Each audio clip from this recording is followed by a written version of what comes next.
पश्चिम बंगाल के राज्यपाल श्री आनंद बोस जी,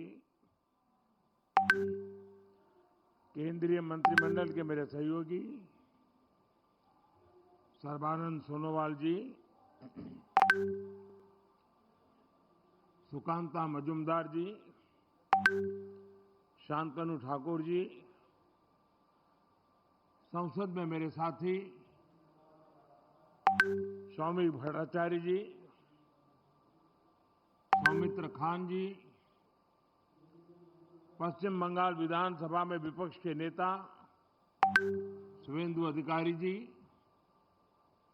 अन्य जनप्रतिनिधिगण, देवी और सज्जनों, कल मैं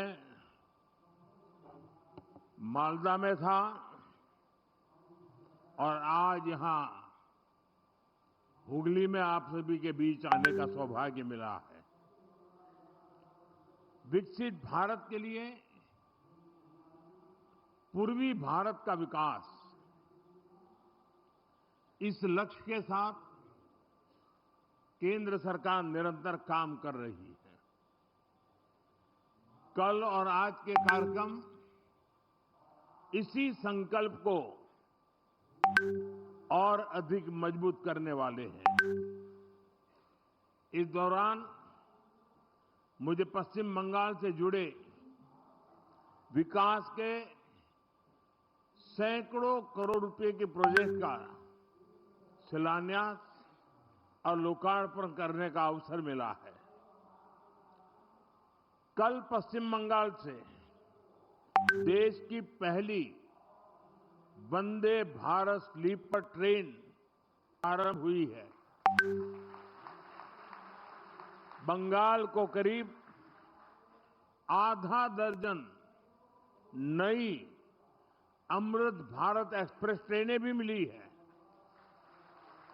आज 3 और अमृत भारत एक्सप्रेस ट्रेनें शुरू हुई हैं। इनमें से एक ट्रेन तो मेरे संसदीय क्षेत्र काशी बनारस की बंगाल से कनेक्टिविटी को और मजबूत करेगी। इसके अलावा दिल्ली और तमिलनाडु के लिए भी अमृत भारत एक्सप्रेस ट्रेन शुरू हुई है। यानी पश्चिम बंगाल की रेल कनेक्टिविटी के लिए बीते 24 घंटे अभूतपूर्व रहे हैं। शायद गत 100 साल में 24 घंटे में इतना काम नहीं हुआ होगा। साथियों, बंगाल में वाटरवेज के लिए अनेक संभावनाएं हैं। केंद्र सरकार इस पर भी काम कर रही है। या पोर्ट लेड डेवलपमेंट के लिए जरूरी इंफ्रास्ट्रक्चर बनाने में भी मदद दी जा रही है। थोड़ी देर पहले पोर्ट और नदी जलमार्ग से जुड़े प्रोजेक्ट का शिलान्यास और उद्घाटन हुआ है। ये पश्चिम बंगाल के विकास, भारत के विकास के लिए बहुत महत्वपूर्ण है। ये वो पिलर है जिनके ऊपर पश्चिम बंगाल को मैन्युफैक्चरिंग, ट्रेड और लॉजिस्टिक का एक बड़ा हब बनाया जा सकता है। मैं आप सभी को इन प्रोजेक्ट्स के लिए बहुत बहुत बधाई देता हूं। साथियों, जितना हम पोर्ट और उससे जुड़े इकोसिस्टम पर बल देंगे, उतना ही अधिक रोजगार यहां पैदा होगा। केंद्र सरकार द्वारा बीते 11 वर्षों में श्यामा प्रसाद मुखर्जी पोर्ट की कैपेसिटी एक्सपेंशन पर बहुत बड़ा निवेश किया गया है। इस पोर्ट की कनेक्टिविटी को बेहतर बनाने के लिए सागरमाला स्कीम के तहत भी सड़कें बनाई गई हैं। इसका परिणाम आज हम सब देख सकते हैं।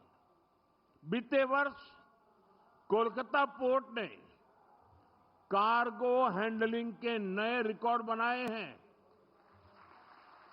साथियों, बालागढ़ में बनने वाला extended port gate system Hooghly और आसपास के इलाकों के लिए नए अवसरों का द्वार खोलेगा।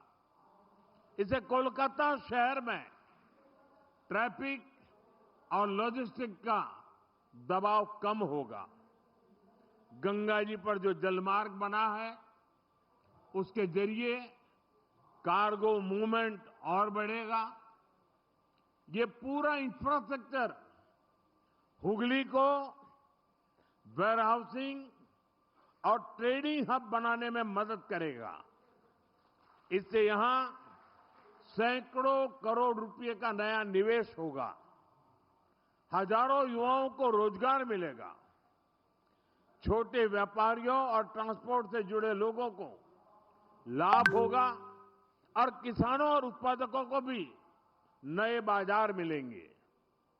साथियों, आज भारत में हम मल्टी मॉडल कनेक्टिविटी और ग्रीन मोबिलिटी पर बहुत बल दे रहे हैं। सीमलेस ट्रांसपोर्टेशन संभव हो सके, इसके लिए पोर्ट, नदी जलमार्ग, हाईवे और एयरपोर्ट्स, इन सभी को आपस में कनेक्ट किया जा रहा है। इससे लॉजिस्टिक कॉस्ट और ट्रांसपोर्टेशन में लगने वाले टाइम दोनों में कमी आ रही है। साथियों, हमारी कोशिश ये भी है कि हमारे ट्रांसपोर्ट के माध्यम नेचर फ्रेंडली भी हो।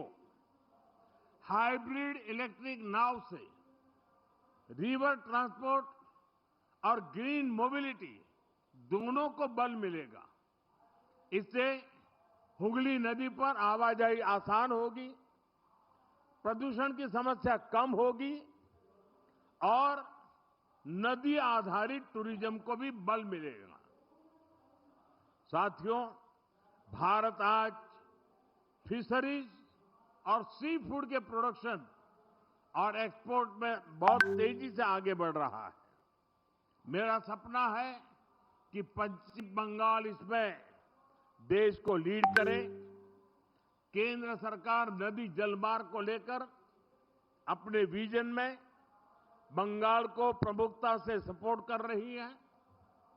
इसका फायदा यहां के किसानों के साथ साथ हमारे मछुआरे साथियों को भी मिलने वाला है।